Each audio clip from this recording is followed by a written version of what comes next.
ፓርቲያችን የተቋቋመው ለአንድ ሁነት ወይም ደግሞ ለምርጫ አይደለም። የህዝብን ፍላጎትና የህዝብን ስሜት ከፍ አድርገን አገራዊ መንግስት ግንባታ ላይ አብረን ተሳትፈን ለህዝባችን የሚያስፈልጉ ብለን የምናስባቸውን የሚጠይቃቸውን ጥያቄዎች መልስ እንዲያገኙ የምናደርግበት ስርዓት ላይ ነው ያለነው።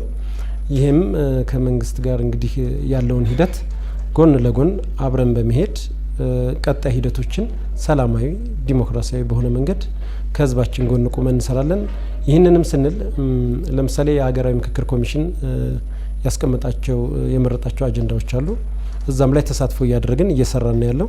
በቀጣይነትም በሀገር ጉዳይ ላይ ሊሰሩ የሚችሉ ጉዳዮችን በውስጥም ሊሆን ይችላል፣ ከልማት ጋር ተያይዞ የኮሪደር ልማት ሊሆን ይችላል፣ የተቋማት ግንባታ ላይ ሊሆን ይችላል።